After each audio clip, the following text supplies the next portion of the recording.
Tanger, cette colombe perchée sur l'épaule de l'Afrique, est un lieu de convoitise où se sont succédées de nombreuses civilisations et cultures.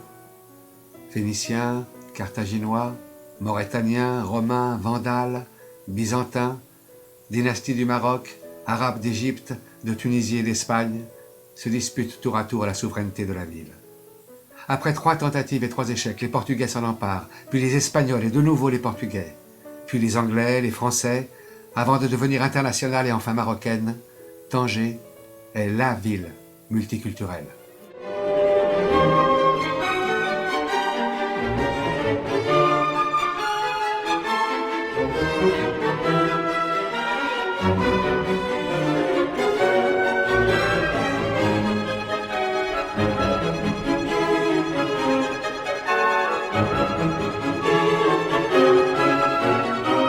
Quand on rentre au Petit Soko, ça a été l'encens indien. Il y avait les gitanes, des hommes gitanes avec leurs chapeaux, leurs costumes, leurs chaînes, tout ça. Ils vendent les tissus pour les costumes d'hommes. Ils vendent des chaînes, des montres. Et il y avait des juifs aux 2 côtés de Petit Soko pour changer l'argent. Tout l'argent du monde, vous pouvez la changer. Petite table, petite. Comme ça, dans la rue, c'est pas une boutique. Non, non, un à côté de l'autre.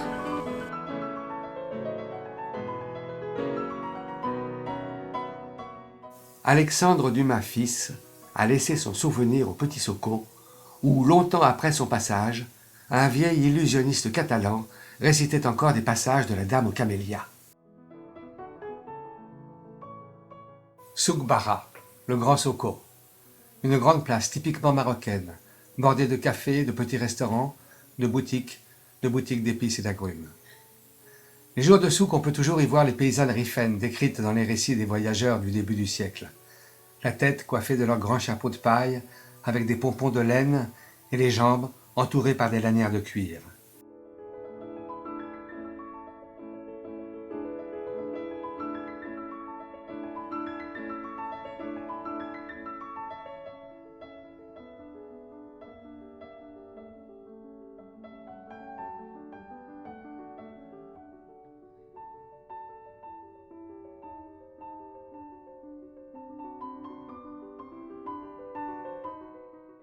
J'ai beaucoup voyagé, mais mes pas avaient besoin d'un lieu pour m'y poser, écrire. Je n'ai pas rêvé meilleure place que le Grand Soko pour y laisser une part de moi-même, disait Joseph Kessel.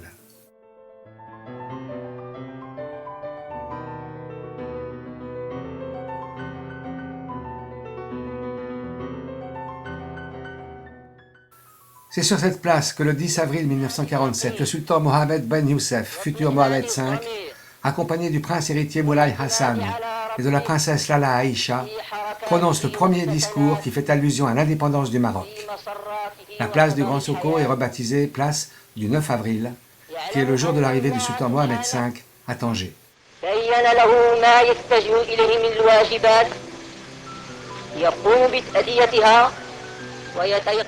La Casbah était le cœur de la ville. Elle domine l'ancienne Médina et le port.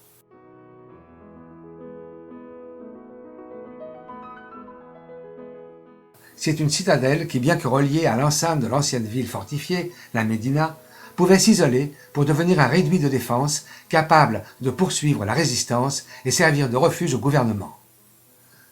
À l'intérieur de sa muraille, la Casbah abritait le palais du souverain ou de son représentant, une mosquée, les services du trésor, un palais de justice, la prison, un vaste espace réservé à l'accueil de la population lors des cérémonies et des fêtes, ainsi que des magasins et un marché.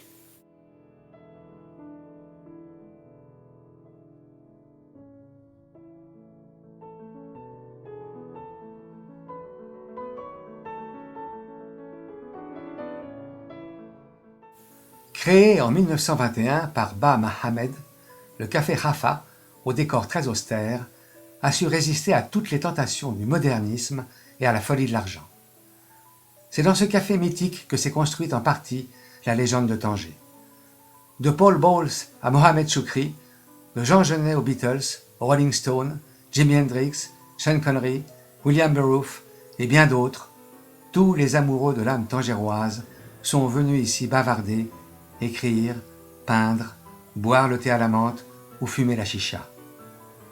Il est des lieux que l'on sait habiter, où l'on pressent que les vivants et les morts peuvent dialoguer en paix, le café Rafaï de cela. Les Rolling Stones, ça n'était pas la première fois. Les Rolling Stones, ils sont venus, ça a été la troisième fois, je crois, la quatrième fois. Ça a été un village à côté de Qsal Kbir, de Al Srif. Ce village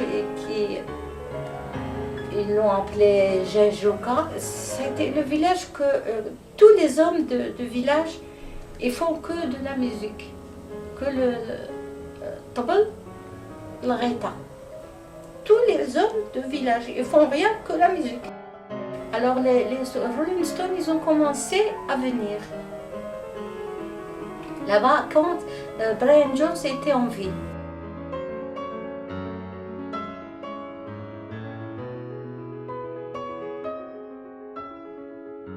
Il y avait les soirées de Tanger, il y avait des Anglais à la vieille montagne qui font des soirées. Il y avait des soirées géniales à Tanger. Il y avait la princesse Marthe Rospoli qui fait des soirées. Il y avait beaucoup de gens, David H. Il y avait...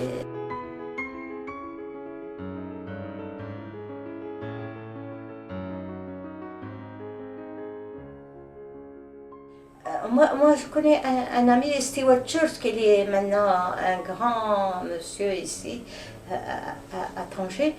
Lui, il est venu pour une semaine. Ça fait 50 ans qu'il est là.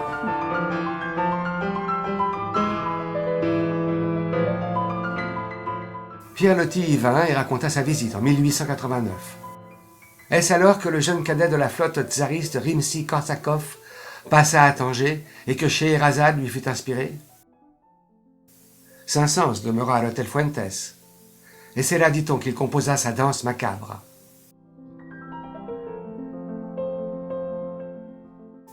Les peintres Eugène Delacroix et Regnault, Mariano, Fortuny, Tapiro, l'Espagnol Abascal, l'Anglais Ben Nicholson y vinrent chercher la grande lumière, celle-là même qui trouva le lumineux Matisse.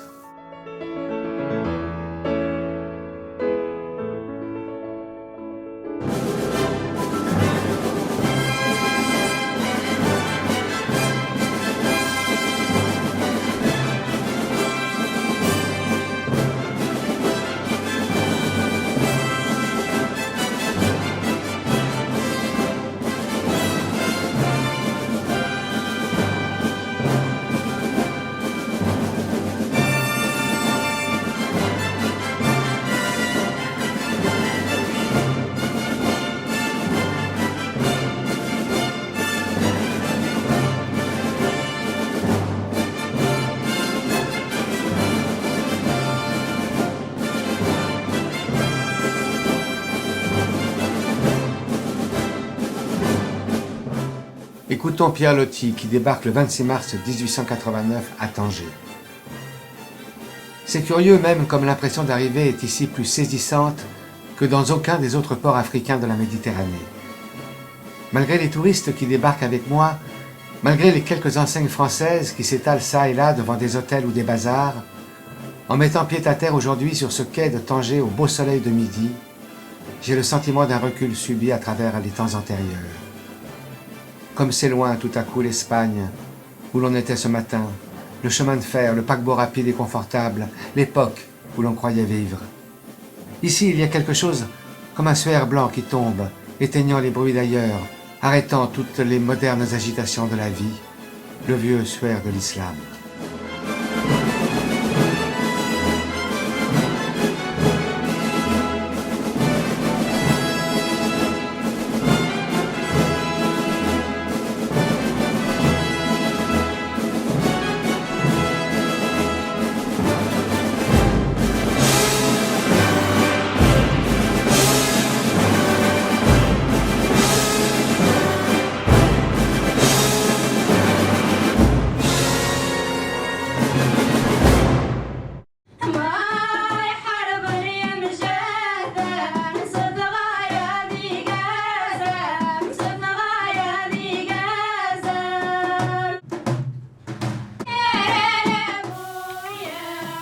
Elisa Clementi, née à Naples en 1883, a résidé à Tanger, où elle a été parmi les éminentes personnalités de la ville durant la première moitié du XXe siècle.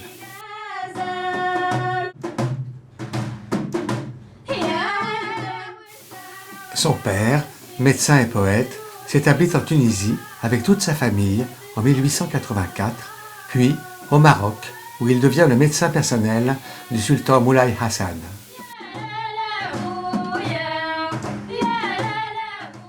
Il mourra en 1907 pour avoir avalé une potion empoisonnée dont il cherchait à découvrir les possibilités curatives.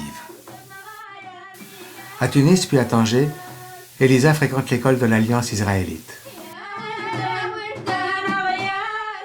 En 1912, son mari, un comte polonais, tente de l'étrangler le soir de ses noces.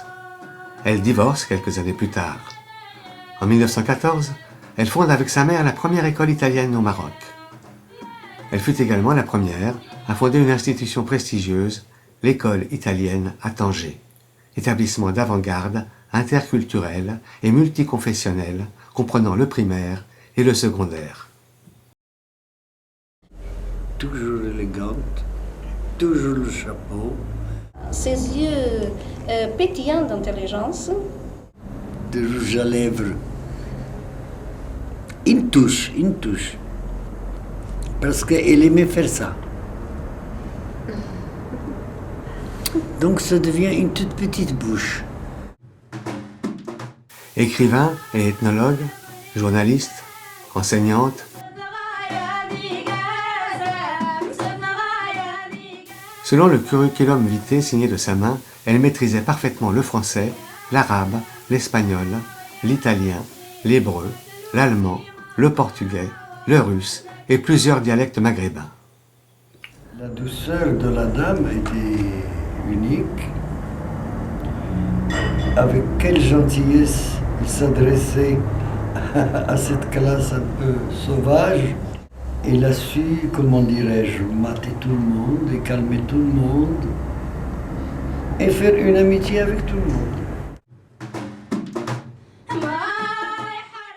Pionnière dans de nombreux domaines, elle fut professeure d'arabe littéraire dans les médersas. Et ferrarissime, elle fut la seule européenne à enseigner dans l'école d'Abdel Ghenoun où sont formés les docteurs du Coran.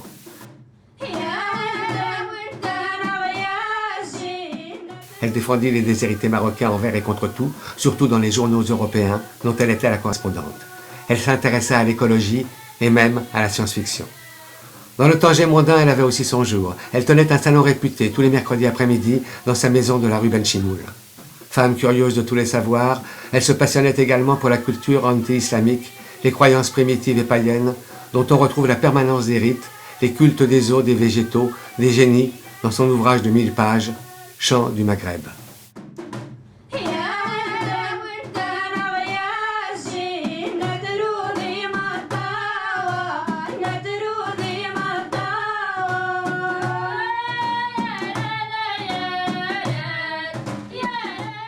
Elle côtoyait aussi bien les gens du peuple que les intellectuels ou hauts dignitaires, toujours aux aguets et présente, ne ménageant pas ses efforts pour aider les plus malheureux. Elle créa l'association de bienfaisance L'aide et fraternelle lors de la grande famille du Rif en 1941.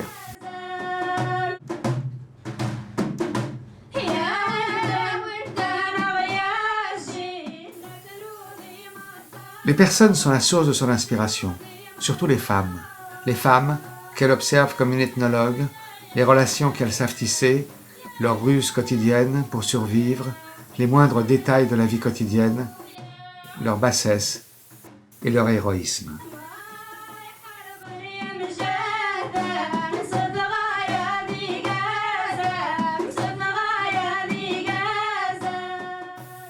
Elisa va dédier toute sa vie à l'enseignement et à l'écriture.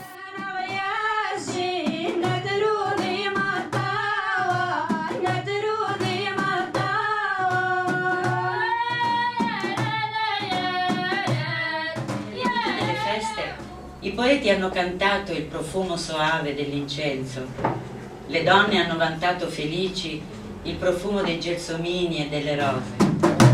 Quale resina avrà lo stesso odore, l'odore caldo, l'odore inebriante, l'odore guerriero della polvere dei combattimenti.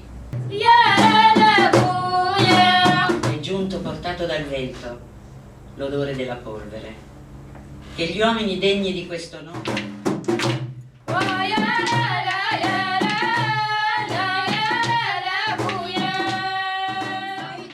uniche e costringano l'ampiezza degli abiti con solidi.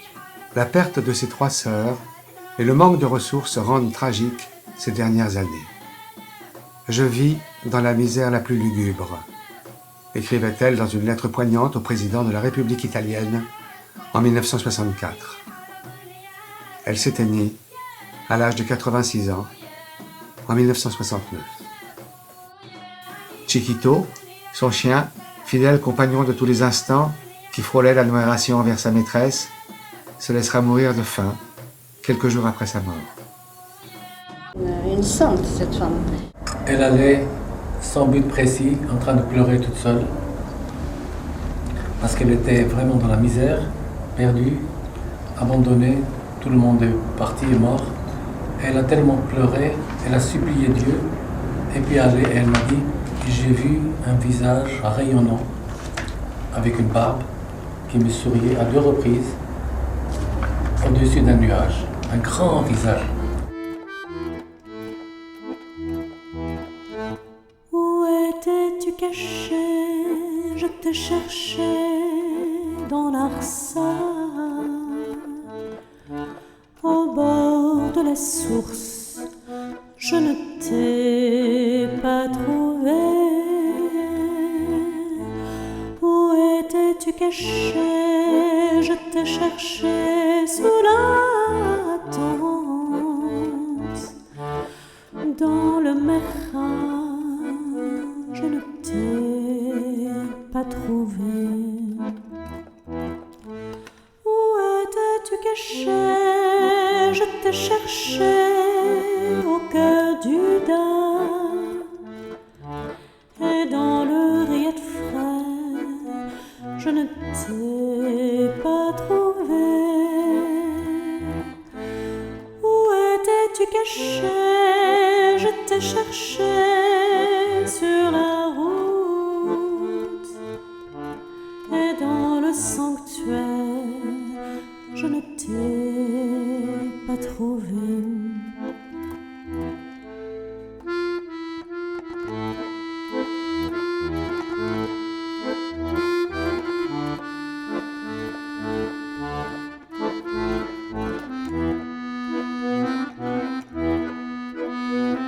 C'est un chemin spirituel pour moi.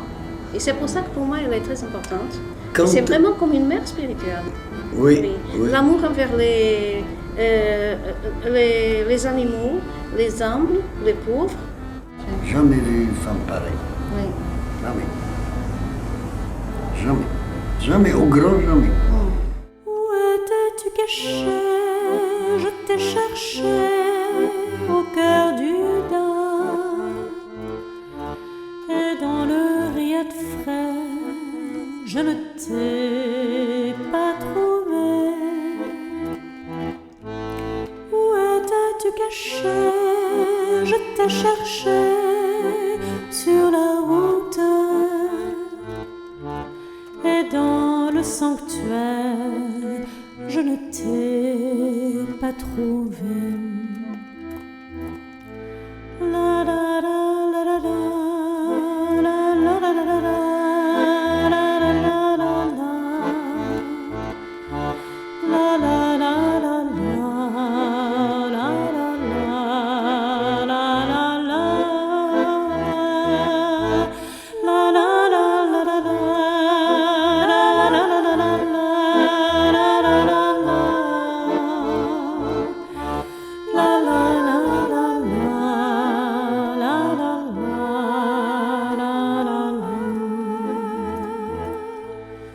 Tu étais caché dans mon cœur et dans mes pensées, Amina.